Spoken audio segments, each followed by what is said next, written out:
Greetings, Kindred. Apologies for not getting out the full moon report to you on the 5th of February. Yeah, that's when it was. Yeah, I just needed to have a little break actually. And, we've had further losses in our family. So just needed a little bit of time to recuperate from that. And also, we've got quite a few shifts coming up, planetary shifts like Saturn entering into Aquarius on the 17th of this month and Pluto entering into Capricorn next month. I think it's the day before the spring equinox here in the Northern Hemisphere. So basically the March equinox. And so I just wanted to get this out to you and it's quite relevant. So, Saturn will move into Aquarius on the 17th of February at 7 a.m. here in the GMT time zone. So, Saturn moving into Aquarius, he could lighten his load a little bit moving into Aquarius because when he's in his own sign, he's very dominating, very kind of like, stamping his feet and spitting his dummy out. This is like Saturn when he was a great king, when he transits through his own sign. So he's in full control and full dominance. But when he moves into Aquarius, he can actually lighten up a little bit if the aspects are good. Unfortunately, in this case, the aspects are not that good. But, and this will set the scene of his journey through Aquarius. Now, in 2024, he will be moving into Taurus. And I think he'll feel much more comfortable with that energy because going through Pisces and Aries is going to be a little bit kind of out there for him as well. With Pisces, he's not a natural believer in the ethereal realm, Saturn. He's very much in the reality, in the real world. Do you know what I mean? When it comes to our systems, our structures, our governments, our monetary systems. So he's very much kind of grounded, but like most of the earth signs are. So as he transits through Pisces, he's going to feel a little bit out of place. And definitely when he travels through Aries, he's going to be out of place because Aries is a fast-paced, fiery energy and Saturn is a slow-paced energy, so in a way it's good because it might slow him down, while he's transiting through Aries. And as he's transiting through Pisces, maybe he will embrace more of the spiritual life. And I think transiting through Aquarius could prepare him for that because Saturn does represent, the king of Maldak, Anu. And when he used to come down to Tiamat, which used to be Earth in ancient times, he did meet a woman down here he had a child with, and he did lighten up a lot when he was on Tiamat. He did get more in touch with nature. He did get more in touch with like knowing that there was more to life than just the material, that there was actually beauty in nature. And Nama, the woman he had Ophiuchus with, which was Osiris, Enki in Sumerian, that was kind of a completely different lifestyle to what he was used to on his own planet. His own planet was very, very much going through the golden age at the time, actually. So, he did have a wife up there as well and had a son with her, which was the second born son. In Sumerian, he would have been known as Enlil in Egyptian Set. So as he comes into Aquarius, things are going to be pretty dark. The energy it creates is going to be pretty dark. And the reason why I say that is because Saturn is conjunct the Sun, which is a difficult conjunction because this is like power struggle. And in opposition to the Black Moon Lilith in Leo. And they're all creating this T-square against Uranus, who's transiting through Aries. Now, the Black Moon Lilith in Leo does not like change. Saturn is, even though he's a cardinal sign, he is very slow paced. And Uranus in Aries, I mean, you couldn't get any faster than that, to be honest. Uranus is very fast, very sudden. And Aries, like I said, he's fiery and fast paced himself. So, there's going to be a lot of pressure on us. Do you know what I mean? Saturn in Aquarius is actually very productive, but not necessarily considerate, especially in the short term. It also creates a lot of open-mindedness. So I feel like the energy of open-mindedness will come in. But it's also very good for strategy, for mathematics. I would say Saturn in Aquarius would represent like the time of the pyramids, when the pyramids were being structured. The exact measurements of those pyramids have been discussed a lot. And, how exacting they are. And Saturn in Aquarius does produce that kind of energy. And I think we're kind of seeing that a little bit out there. For those of you that don't know, there are these 20-minute cities being built at the moment, and they're going out in trial. Now, this is global. I know there's like one or two in the US. I know there's one or two here in the UK. I know China are actually planning 15-minute cities. I don't know if they've put them into practice yet, but I'm sure they have. So, these 20-minute, 15-minute cities are kind of the way of the future, according to our governments. And, but this placement of Saturn in Aquarius, it definitely also represents like secret societies and cults. But if in negative aspects in which it is, there can be this really selfish attitude, very selfish and dominating. Aquarius is a fixed sign as well. So with Saturn in Aquarius, it's about rules and how rules must be obeyed regardless of tradition. So this can create a lot of intellectual pride. Do you know what I mean? And Uranus in Aries, I mean, this is the protector of the people, Aries is the protector of the people. Uranus is all about higher consciousness and, humanitarian values. So Uranus is actually the ruler of Aquarius. So, Aquarius is going to be under a lot of pressure. So if you've got Aquarius in your chart, like me, I've got Aquarius, Moon, Jupiter, and Chiron. Yeah, I just feel that there's going to be a lot of tension.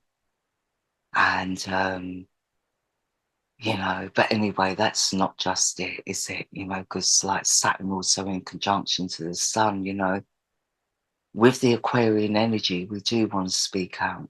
We do want to speak out. We do want to speak out about humanitarian values, about putting the world to right, etc., etc. But that self-expression is very limiting with the sun conjunct Saturn. So there's this great sense of restriction in our efforts to like express, and it can also create a little bit of depression. I mean, especially here with the Black Moon Lilith in opposition to both the Sun and Saturn. I mean, just being in opposition to the Sun alone is a very heavy, dark energy. But with Saturn as well, I mean, in opposition to Saturn, this is like, even in opposition to the sun, this is like starts and stops. It feels like everything is crumbling around us, and where goalposts are constantly being shifted that keeps us off balance. There's also this lack of self-confidence and faith, and I feel it's about this time as Saturn enters into Aquarius, that we start to get deeper into the rabbit hole. And remember, this is the year of the rabbit in Chinese astrology. And springtime also reminds me of the rabbit energy. So Saturn is actually preparing us for when Pluto enters his sign of Capricorn. Now also, you know, with the sun in opposition to the black moon, there can be, you know, a lack of energy, especially if we're fighting against restrictive forces. Do you know what I mean? It's like, you know, all that energy is exerted and it leaves us feeling really drained. And I think a lot of people right now are suffering from exhaustion, especially those that have been out there fighting for the last, God knows how many years, but definitely over the last 3 years. So, you know, sometimes we could just feel like there is no hope. But I just feel like, you know, we are heading into another mass awakening. And I'll get into that in a little while. But we are heading towards, you know, the further we go into the rabbit hole, once we reach the bottom, you know, the only way left to go is up.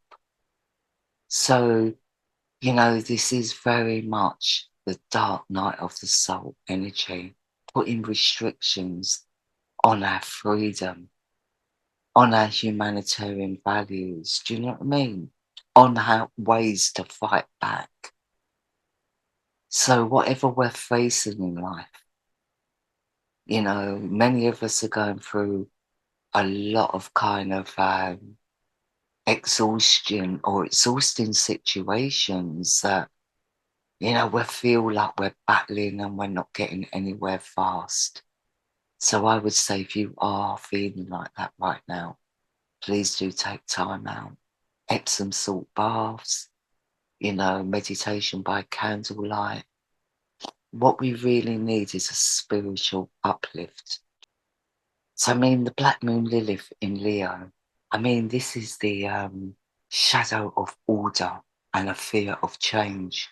It's also about, you know, egocentricity and arrogance. And these will be the lessons that we learn.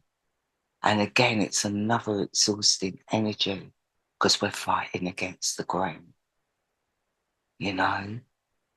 So, yeah, we just got to keep faith, you know, and we do have a stellium here in Pisces, you know, and we do have Neptune conjunct Venus. So for those of us that are creative, I don't feel this is creativity in art or music, although normally it does represent that. So I feel we can be very creative in the way we speak, in the way we think. So I do think if we do take that time out, if we do the cleansing process and we do, you know, get into our spiritual selves, and you can do that through prayer, meditation, I mean, whatever your thing is, you know, I think we can come up with some good solutions on how to communicate or express ourselves creatively. So going back to the stellium here with the goddess Vesta at 12 degrees Pisces, Jupiter at 17 degrees Pisces, Chiron at 21 degrees Pisces, and the goddess Juno at 25 degrees Pisces. Now this stellium alone is all about our spiritual and traditional values, what we're passionate about, you know, how our minds work when it comes to our spiritual and philosophical practices. Chiron is like a triggering of old wounds, where our old wounds lie. And the goddess Juno is all about our commitments and loyalty. So, in opposition to the goddess Ceres in Virgo, this is really about either childhood wounds, that are being triggered, about our spiritual values. Do you know what I mean? How we were brought up. Um, but it could also be about what we've witnessed since, Pluto's been transiting through Sagittarius. So as Pluto was transiting through Sagittarius, we were seeing an exploitation and exposure of our religions, of our morals and principles, of smaller organizations, um, governments, banking systems, and stuff like that. So we've seen all this exploitation and exposure of that as Pluto has been going through Sagittarius, transiting through Sagittarius. So he's coming to the end of that now. And this is a wrapping up of that energy. And like I said, Pluto will be moving into Capricorn just before the March equinox. So, this is a powerful time we're in right now. Between now and the March equinox, this is a very powerful time. We're going to see a lot of shifts, a lot of twists and turns. And again, this T-square is creating a big awakening because the pressure is being put on the goddess Pallas in Gemini at 9 degrees. Now, 9 is a wrapping up of a cycle. And the goddess Pallas, she's all about recognizing patterns. Now, normally I would say, there's another T-square here. She's creating a T-square with the moon in Sagittarius against this little stellium here as well. So this is like a double T-square in a way, So as the pressure's being put on her, she's also putting pressure emotionally on our religious principles, on our religious values and our principles. Now, when I say religious, doesn't necessarily mean traditional religion.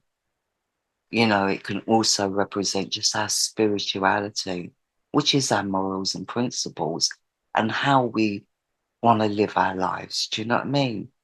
The goddess Vesta, she's very spiritual, but she's also passionate about her spirituality and will express that in a creative way. And, as much as Chiron is about our old wounds, and I feel old wounds are being triggered because of this opposition of times in our lives where we have been loyal and committed, times where we've been taken for granted or being neglected or even abused in some cases, regardless of the loyalty and the commitment we've put into someone or some things, So, here I just feel there's a big awakening going on, as Saturn enters into Aquarius. Like I said, it's further down the rabbit hole, going much deeper. And again, it's another mass awakening point. And we haven't had one of those for a little while now. So there's been an escalation of information coming out. We had Mercury retrograding, didn't we? Where his mind was a little bit all over the place. He was, in Sagittarius. And people were quite numb, but again, Saturn in Aquarius can create a sense of detachment, but there is that egocentricity there with our intellect. Do you know what I mean? So this is not necessarily coming from the everyday person, but definitely from technology or from science. I just feel there's an egocentricity that will show itself, like I know best sort of attitude. And even though it's going to be painful initially, we assure you it's going to be good for you in the long run. But I don't feel there's any kind of foundation for that. I don't feel there's any kind of reality to that either, So, yeah, Also, Jupiter being at 17 degrees, this is all about universal law and illumination on our spiritual values, and its influence is Gemini. So again, Goddess Pallas in Gemini. This is why I feel this is a big awakening point also, according to numerology. Also represents like intellectual forces and intuition. It's also, involves all the old rules that apply, especially around numerology and astrology. Now, Lilith, the Black Moon Lilith at 3 degrees is very relevant because I feel the number 3 throughout this time. 3 is going to be very relevant.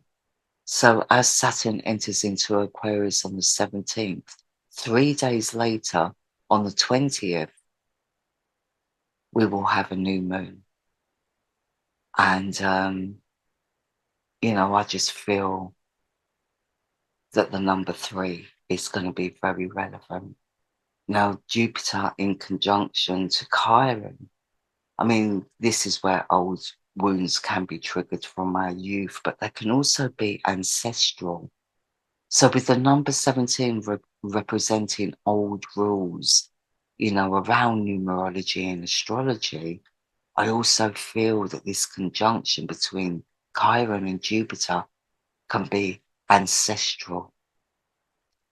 And with Jupiter in conjunction with the goddess Juno, now in mythology, Juno was the wife of Jupiter. And he very much took her for granted. He very much neglected her. And she suffered. She suffered all his affairs, his ignorance.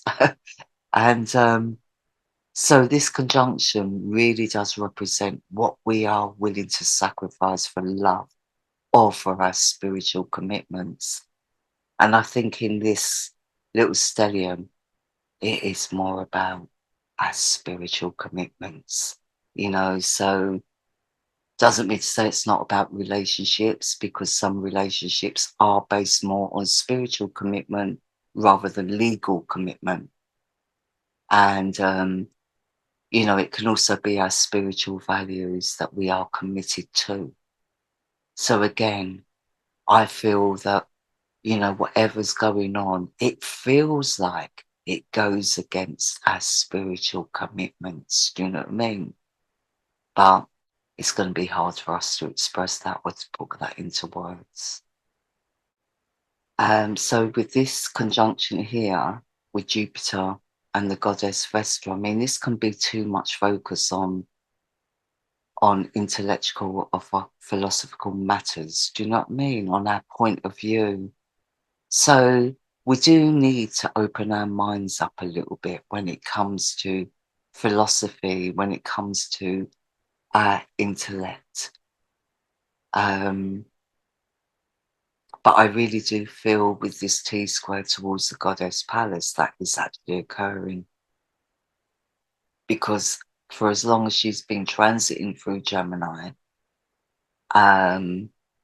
it has been all about the mind, but the mind has been very scattered.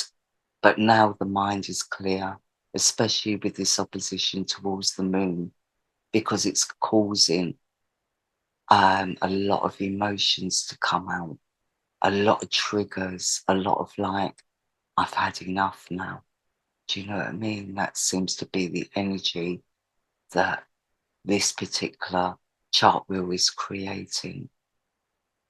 So, just be warned that we are about to enter another kind of like time of pressure, a time of darkness, but at the same time, there's going to be another mass awakening.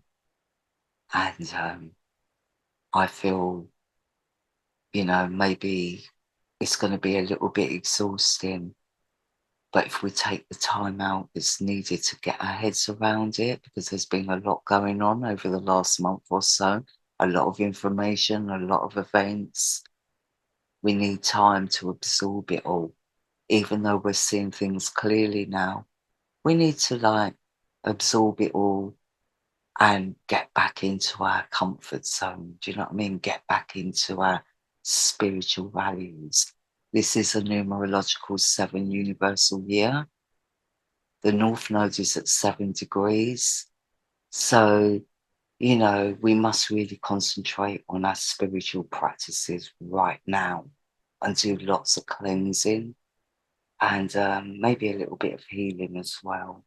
So we can prepare ourselves for this Pluto entering into Capricorn. Now, I'm going to do a separate video on this because I really want to go through the whole process of the retrogrades, because he will retrograde back into Sagittarius, maybe. I'm not sure if he does actually retrograde back into Sagittarius. I do know Saturn won't. When Saturn starts his retrograde on the 17th of June, he will retrograde back to 3 degrees Aquarius before he goes direct. So Saturn is completely out of Capricorn now. And like I said, I do think Pluto does retrograde back into Sagittarius. I've done videos on this before.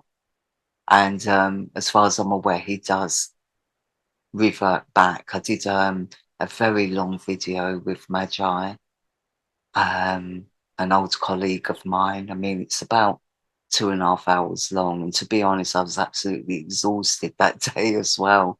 And yeah, so you can go through my playlist and find that one. And I did one a couple of years ago, actually, of all the shifts and the changes.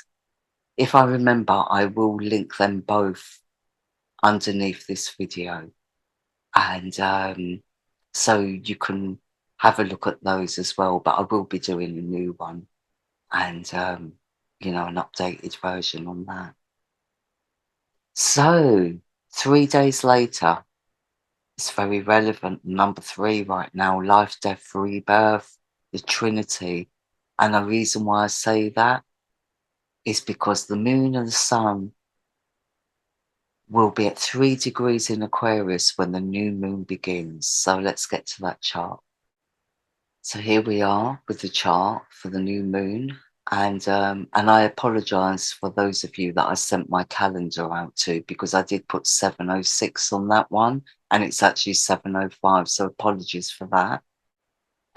So yeah, it's 7:05, not 7:06. But the only difference with the chart wheels is the ascendant, really. So the ascendant shows up at 1 degree on the 7:06 chart. But it's at 0 degrees on the 7:05. But all the other planets and aspects and everything are completely the same. So the new moon will begin on the 20th of February 2023 at 7:05 in the GMT time zone, at 2:05 in the EDT time zone, and at 18:05 in the AEDT time zone. Now again, this is 3 days later, and the moon and sun will be at 3 degrees. So the number 3 is all about expansion, understanding, and also judgment. It's also about life, death, and rebirth, past, present, future, and it represents the Trinity, the mind, the body, and the spirit. And you know, the number 3 is also the number of Jupiter. So that's why I feel Jupiter is very important in this actual cycle of the moon. As Saturn enters into Aquarius, from then, Jupiter's energy is going to be quite important, you know, because it's all about our spiritual values, our morals, our principles, our smaller governments, our smaller organizations. You know, Jupiter is more the salesman, you know, he's more the front man when it comes to our organizations out there, where Saturn is more, you know, behind the scenes. Do you know what I mean? Like I said, like secret societies, underground movements, cults, etc. So Saturn's energy is more about behind the scenes, whereas Jupiter is more the front man. So I just wanted to say again, the number 3 does represent rebirth, and that's why I feel this big awakening's, happening. Now, things do lighten up quite a bit around the new moon. So the burdens lift a little bit more. Although, the black moon's now resorted back into the sign of Cancer. As she transitions, I mean, she flips from one sign to another, backwards and forwards at a blink of an eye, you know. So she's always transiting 2 signs at the same time, the black moon Lilith. I've said that in the past. Now, in Cancer, it's all about our dependency and our neediness. So the shadow of our needs, of what we're dependent on. And she will be in opposition to Mercury, who will still be in Capricorn at this point. But again, this T square towards Uranus. So Uranus is under a lot of pressure in Aries at the moment. And, Mars, the ruler of Aries, is actually transiting Taurus.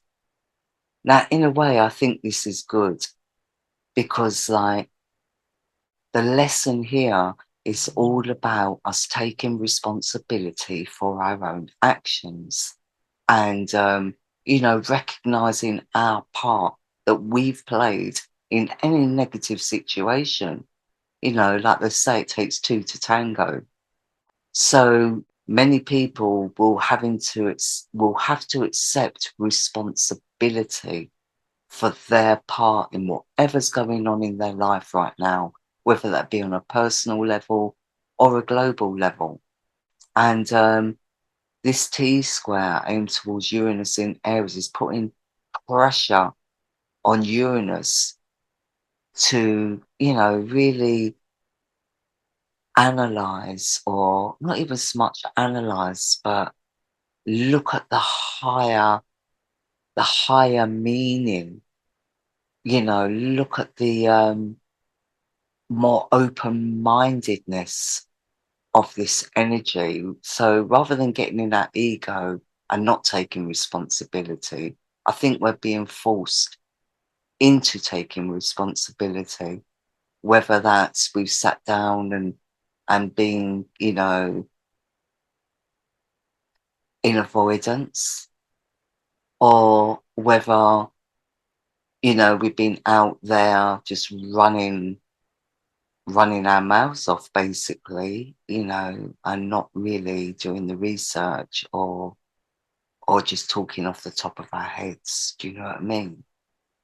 Or it could even be what's going on in the world and how we've let this happen, how we've not really seen the truth behind the moves, so it really does depend on where we're at in our own individual lives. The other thing with Mercury being in opposition to the black moon Lilith is that we often feel misunderstood, and it's really hard for us to express ourselves in a controlled way, and we can tend to be very judgmental. And like I said, we need to make the right choices. We need to take responsibility for our own actions. And, another thing I wanted to mention with this number 3 is that, it could be connected as well with the Catholic religion. Now, 3 is very much associated with that religion, or the ancient Cathars. And because I mentioned previously about, this could be also ancestral. And when I say that, the feeling I'm getting from that ancestral energy is like we've been here before. We have definitely been here before at this point. So again, like I said, with the pyramid structures, Saturn in Aquarius. Now, I don't know when those pyramids were structured. I'm not really into the timelines because my own research shows that, certain people they talk about on different timelines is actually the same person. And, so the timelines I just don't really take much notice of, but I'm sure the pyramids were first created, or or put into place when Saturn was transiting through Aquarius. So, you know, the moon and sun at 3 degrees in Aquarius. Now, this is why I'm saying it's a bit of a lightening up. So they'll both be in sextile to the north node and in trine to the south node. So again, I'm feeling this shift at the new moon. I feel as Saturn enters into Aquarius, it's going to feel really like another dark time. You know, we're going to feel this loss of hope. You know, we feel like we're running on the spot and getting nowhere. But then as the new moon begins, I think the mood gets lighter and we start seeing where, you know, we need to take responsibility for our actions. We're actually being forced into that. And I feel, you know, as Saturn moves into Aquarius and we're having this big awakening going on out there, I feel a lot of people will come into recognition of what's going on in our world, of what's going on in our own individual lives. Anyway, I'm going to leave it there. And as always, I'm sending you all peace and much love. Take care.